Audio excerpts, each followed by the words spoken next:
Baik, Assalamualaikum warahmatullahi wabarakatuh. Perkenalkan nama saya Muhammad Faizal Mustaqim dengan NIM 23051204059 dari kelas Teknik Informatika B.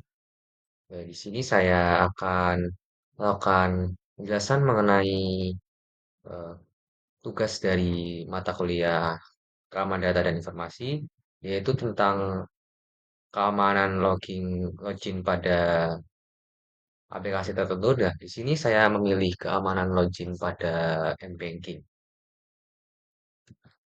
Nah, apa sih m-banking itu? Nah, di sini definisi m-banking merupakan layanan yang memungkinkan nasabah atau bank melakukan transaksi perbankan melalui ponsel atau smartphone.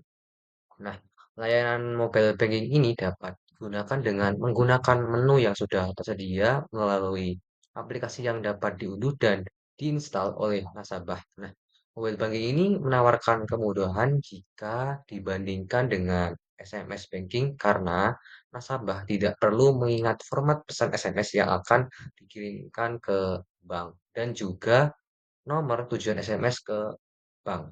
Nah, di sini penting adanya keamanan login. Nah, keamanan login pada mobile banking ini penting untuk melindungi data pribadi dan perbankan dari pencurian dan penipuan. Nah, alasannya ini penting. Nah, di sini keamanan login ini yaitu digunakan untuk mencegah kerugian finansial dan juga mencegah kerusakan reputasi, menjaga kerahasiaan data pribadi, dan juga menjaga keamanan transaksi perbankan. Kita lanjut di teknologi keamanan login yang digunakan pada mobile banking atau bisa disingkat m-banking. Nah, yang pertama yaitu OTP atau one time password. Nah, kode OTP merupakan kode bersifat sementara untuk memvalidasi keamanan akun sesuai dengan namanya one time password. Kode OTP hanya dapat digunakan sekali dengan jangka waktu yang singkat karena kode OTP ini bersifat sangat rahasia dan juga unik. Nah, kode OTP ini biasanya berjumlah 6 digit yang dapat berupa angka, karakter, bahkan bisa keduanya. Nah, kombinasi 6 digit kode OTP ini dirancang secara otomatis oleh sistem algoritma canggih yaitu Hash Message Authentication Code atau HMAC.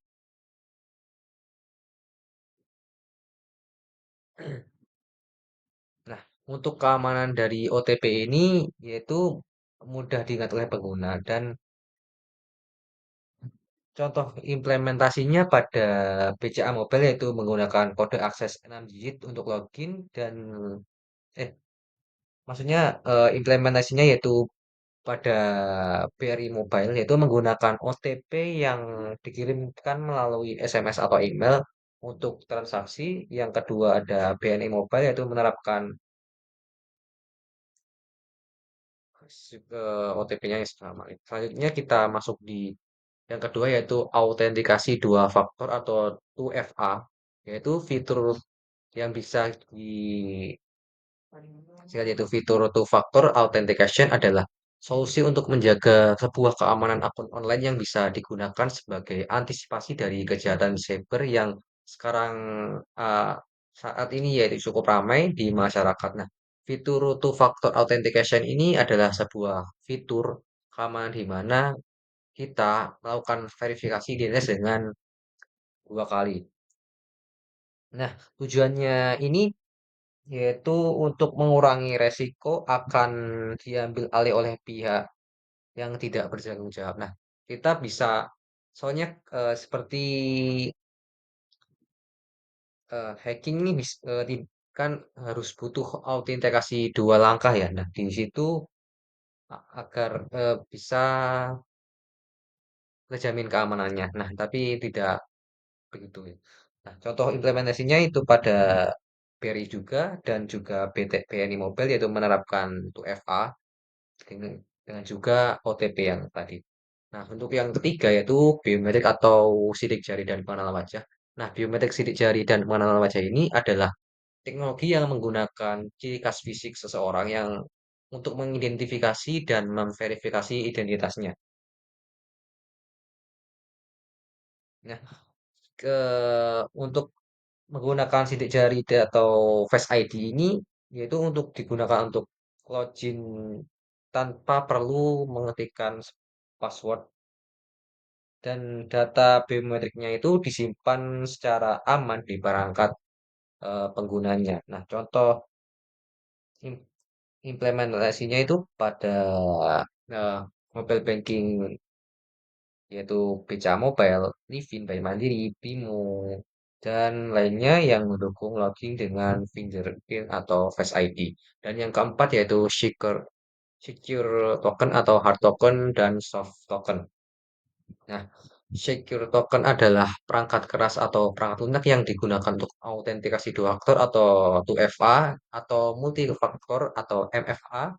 Nah, untuk token keras atau hard token adalah perangkat fisik, sedangkan token lunak adalah perangkat lunak yang terpasang di perangkat lain.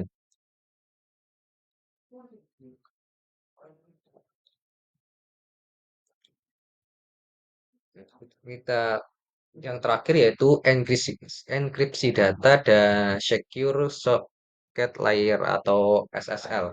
Nah, enkripsi data dan secure socket layer atau SSL adalah teknologi yang digunakan untuk mengamankan data yang dikirimkan antara situs web dan browser. Nah, SSL ini adalah cara untuk sebuah website untuk membangun koneksi aman atau terenkripsi antara web server dengan klien atau antara mail server dengan mail client sehingga koneksi antara klien dan server ini dapat berjalan secara aman dari pihak ketiga atau pihak lain yang tidak berkepentingan. Nah, SSL ini memungkinkan informasi yang sensitif seperti data kartu kredit, username, password, dan informasi penting yang ditransmisikan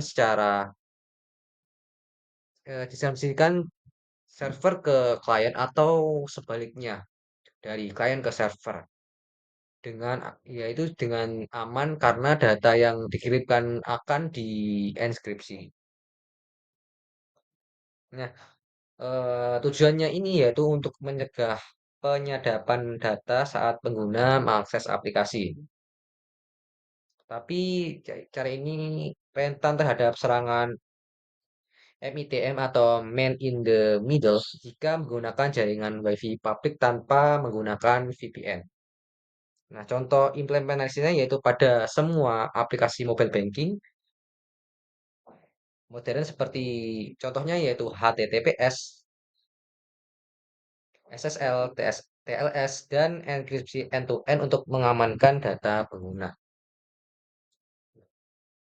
Nah, kita lanjut di potensi ancaman terhadap login keamanan. Nah, di sini yang pertama yaitu phishing. Phishing adalah praktik penipuan online di mana penyerang menyamar sebagai entitas terpercaya untuk mencuri informasi pribadi, yaitu pengguna. Mereka menggunakan metode manipulasi dan rekayasa sosial dan untuk mengelabui korban agar mengungkapkan data sensitif mereka yang nantinya digunakan untuk melakukan penipuan, pencurian identitas, atau kegiatan kriminal lainnya.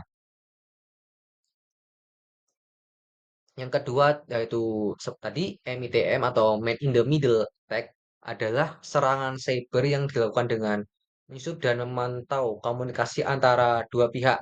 Ya, penyerang dapat menginterferensi komunikasi antara dua sistem atau antara orang dan sistem. Nah, bentuk serangan MITM ini yaitu yang pertama yaitu berupa IP spoofing, MLA hacking, HTTP spoofing, SSL hijacking, penyadapan WiFi, sessional hacking, cache positioning, spoofing DNS. Nah, MITM ini akan memosisikan dirinya di antara korban dan website yang sedang digunakan. Nah, di sini korbannya itu tanpa sadar sedang diamati oleh peretas.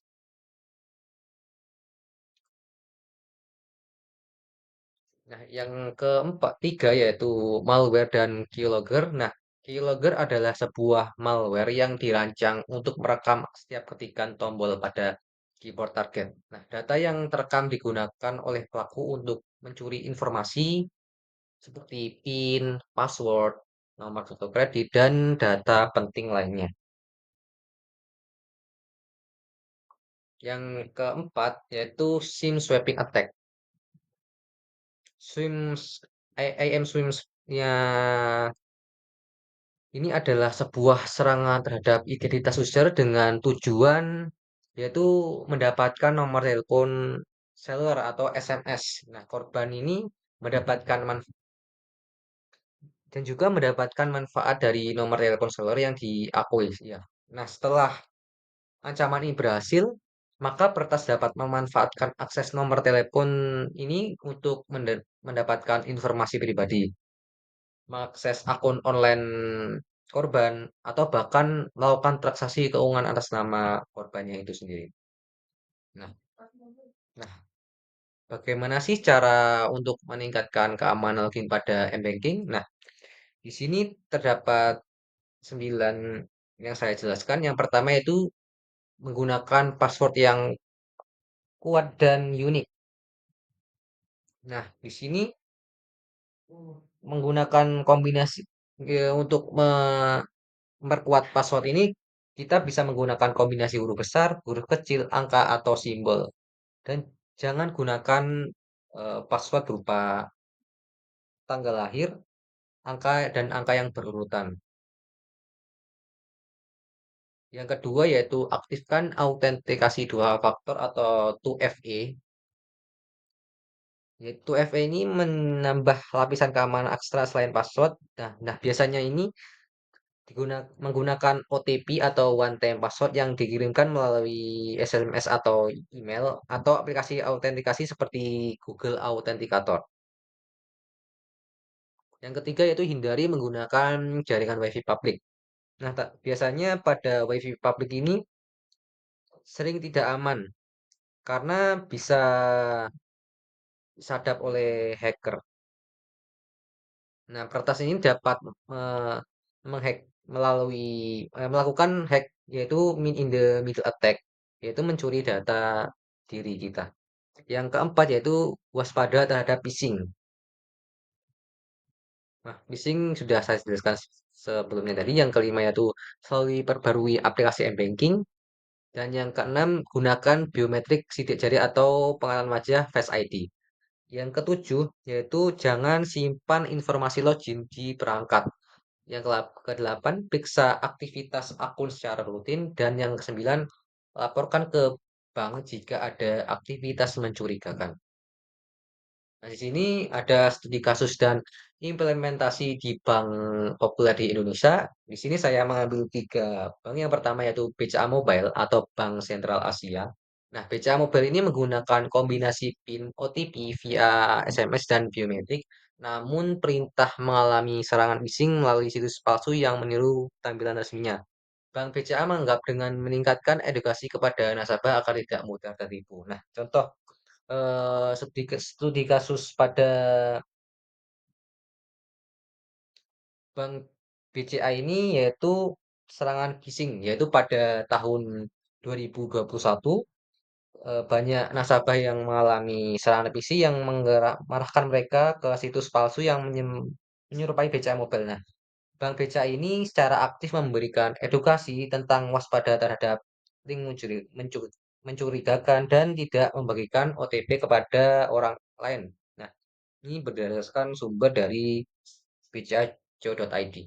Nah, selanjutnya yaitu Livin by Mandiri. Nah, Livin by Mandiri mengandalkan menggunakan 2FA dan OTP, tetapi pernah menghadapi kasus SIM swap attack, di mana penipu mengambil alih nomor ponsel untuk mencari OTP.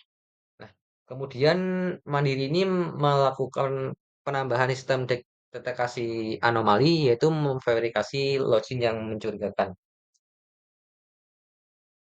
Ada yang ketiga yaitu BIMO, Bank Rakyat Indonesia. Nah, BIMO ini mengamankan aplikasinya dengan PIN, fingerprint, login, dan notifikasi transaksi real time. Namun sempat menghadapi penyebaran aplikasi palsu di Play Store yang menipu pengguna. Nah, bank ini merespon dengan mengimbau nasabah yang hanya mengunduh aplikasi dari sumber resmi dan tidak mengunduh dari pihak lain.